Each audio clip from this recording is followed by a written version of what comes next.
Indian secular front West Bengal state কমিটির পক্ষ থেকে বিশেষ বার্তা।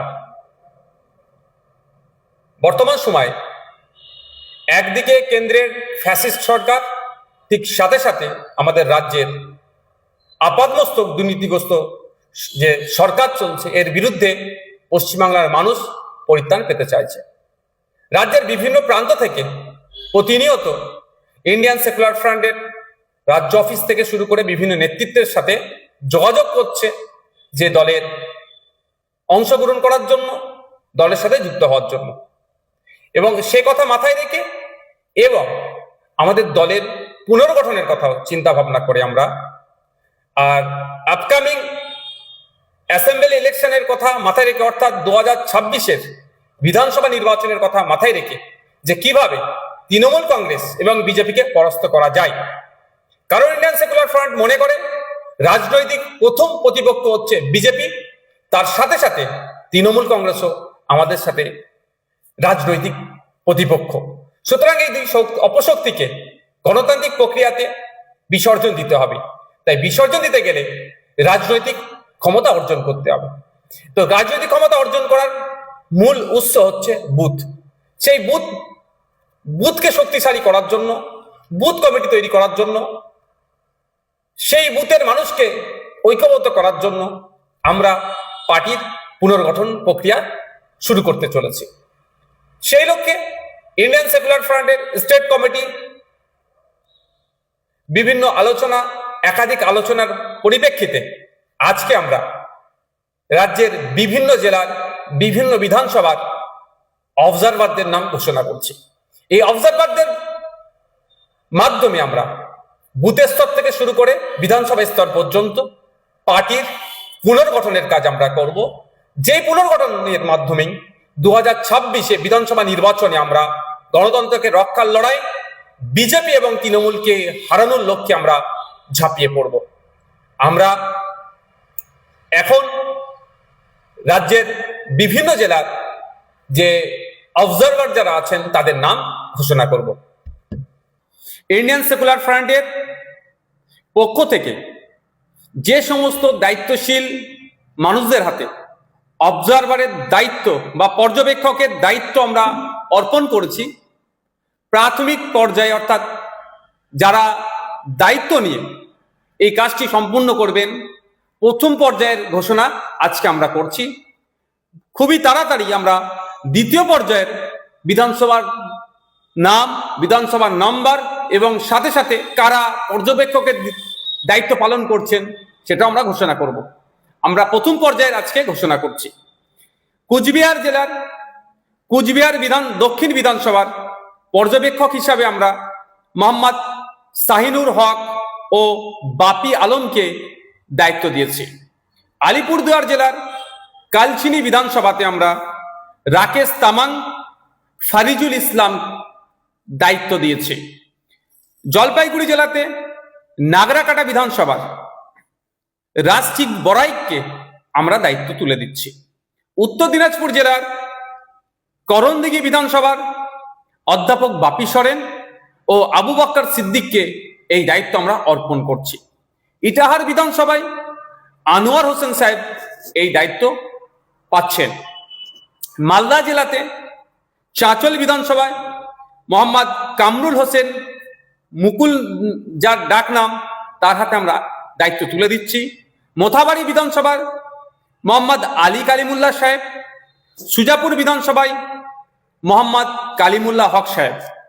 মুর্শিদাবাদ জেলায় যে সমস্ত বিধানসভার আমরা অবজারভার দিচ্ছি, ফারাক্কা বিধানসভায় আজমিরুল শেখ, সাগরদী বিধানসভায় সাইফুদ্দিন মন্ডল ও আব্দুর রাকিব, ভগবানগোলা বিধানসভায় হাবিব শেখ, রানীনগর বিধানসভায় আইনজীবী অলিউল ইসলাম সাহেব, মুর্শিদাবাদ বিধানসভায় রিন্টু শেখ, আজাদ শেখ, রেজিনগর বিধানসভায় গোলাম মুস্তফা, হরিয়ারপাড়া বিধানসভায় সনৎ কুমার শর্মা, রাশেদুল মন্ডল, দমকল বিধানসভায় সিদ্দিক শেখ, জলঙ্গি বিধানসভায় কারিউল ইসলাম, গোলাম রহমান বিশ্বাস, এরপরে আমরা নদিয়া জেলায় আসছি।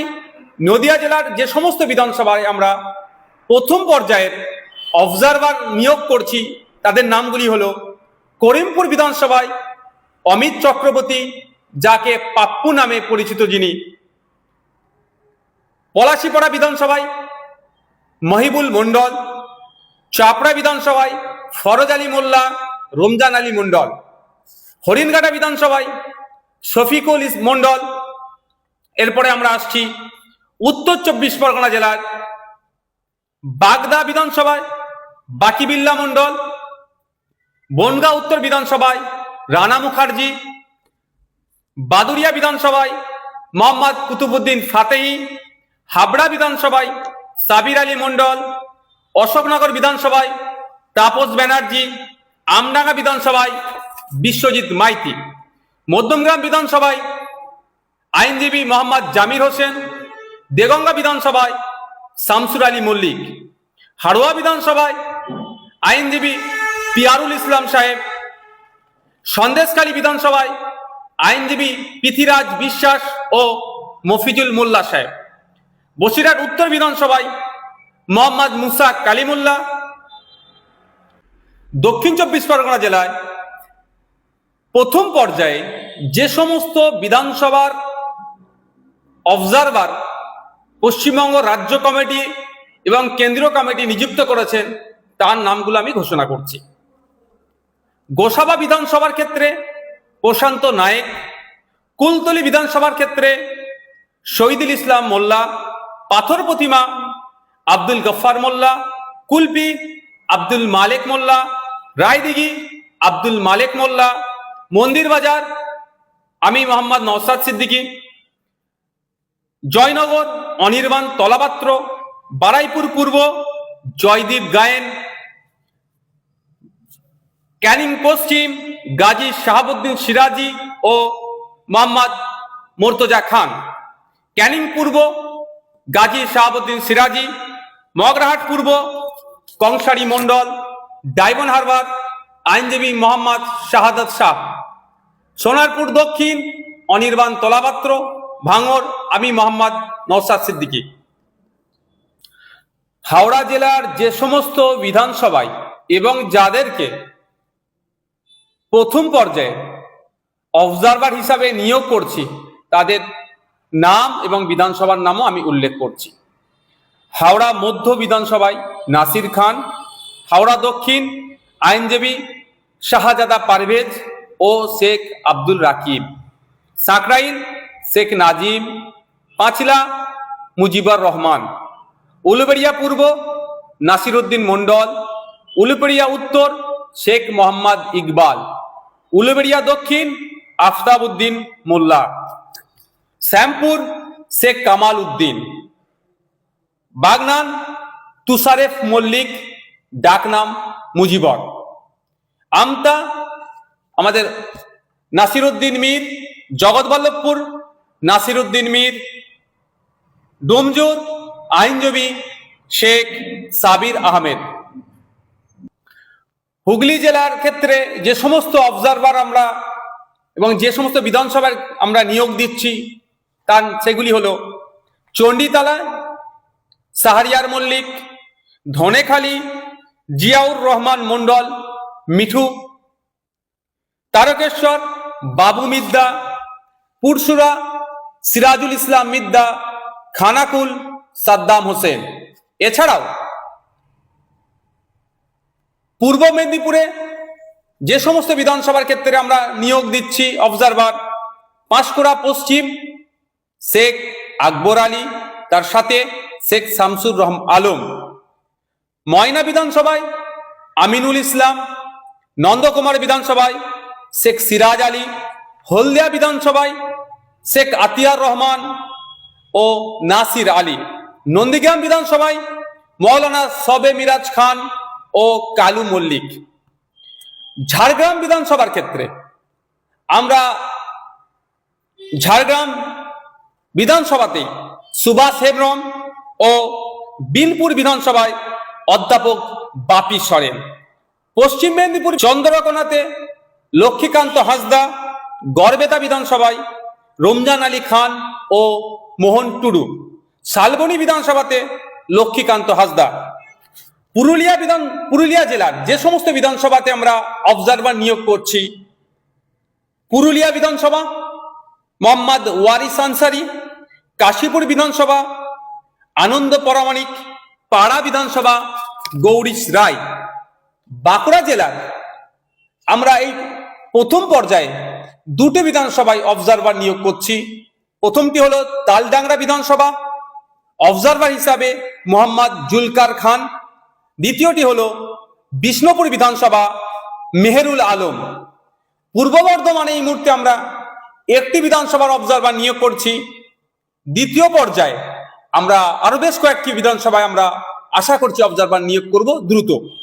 পূর্বস্থলী উত্তর মৌলানা জাকির গায়েন সাহেব। বীরভূম জেলার যে সমস্ত বিধানসভাগুলি আছে, প্রথম পর্যায়ে আমরা দুটো বিধানসভায় অবজারভার নিয়োগ করছি।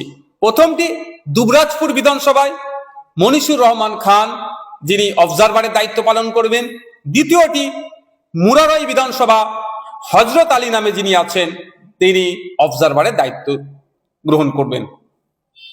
আমরা এই সমস্ত দায়িত্বশীল ব্যক্তিদের হাতে প্রথম পর্যায়ের যে বিধানসভা এবং বিধানসভার যারা দায়িত্ব নেবেন তাদের নাম ঘোষণা করেছি। অনেকে অনেক জায়গা থেকে আমাদের সাথে যোগাযোগ করছেন। যারা কর্মী আছে তাদের সমস্যাটা হবে না, যারা নতুন যোগাযোগ করছেন তাদের ক্ষেত্রে বলবো, তাদের উদ্দেশ্যে বলবো যে ইন্ডিয়ান সেকুলার ফ্রন্টের সোশ্যাল মিডিয়াতে যে সমস্ত অফিসিয়াল পেজগুলি আছে আপনারা নিয়মিত সেখানে ফলো করবেন। ওই পেজগুলিতে আমাদের পার্টির যে পক্ষ থেকে যে অবজারভার আমরা নিয়োগ করেছি তাদের ডিটেলস, তাদের কন্ট্যাক্ট নাম্বার, যোগাযোগ নাম্বার আমরা ওখানে আপলোড করে দেব। আপনারা যারা নতুন রাজ্য অফিসে যোগাযোগ না করে অবজারভারদের সাথেও আপনারা যোগাযোগ করতে পারেন। আপনারা যারা পার্টির সাথে যুক্ত হতে পারেন, ওই অবজারভারের নাম্বার বা তার পরিচিতি আমরা আমাদের পার্টির ভেরিফাইড পেজগুলিতে আপলোড করব। Indian secular front West Bengal state committee 26শে জুলাই রাজ্যের বিভিন্ন বিধানসভার অবজারভার ঘোষণা করলেন প্রথম পর্যায়ে। দ্বিতীয় পর্যায়ে আমরা খুবই শীঘ্রই বাকি কোন কোন সিটে অবজারভার আমাদের দেওয়া হচ্ছে সেটাও আমরা ঘোষণা করব। তবে আমরা 2026-এর বিধানসভা নির্বাচনকে পাখির চোখ করে আজকে আমরা 26 তারিখে এটার প্রথম ঘোষণা দিলাম। আমাদের লক্ষ্য উদ্দেশ্য 2021 সালে পার্টির পিরজাদা আব্বাস সিদ্দিকীর হাত ধরে সূচনা হলে সেই সময় মানুষের কাছে সেই ব্যাপকভাবে আমরা পৌঁছাতে পারিনি। যত দিন যাচ্ছে আমাদের পার্টির বিভিন্ন স্তরের কর্মীদের, দায়িত্বশীলদের পারফরমেন্সের বেসিসে সাধারণ মানুষ আমাদেরকে আপন করে নিচ্ছে। তাই আমরা সাধারণ মানুষের ভালোবাসা, দোয়া, আশীর্বাদ দিয়ে 2026-এর বিধানসভা নির্বাচনে গণতন্ত্রকে রক্ষার লড়াইয়ে, গণতান্ত্রিক প্রক্রিয়াতে ঝাঁপিয়ে পড়ব। সাধারণ মানুষের দোয়া, আশীর্বাদ তথা ভোট নিয়ে আমরা ডবল ডিজিটে যাতে পৌঁছাতে পারি তার সর্বোচ্চ চেষ্টা করব।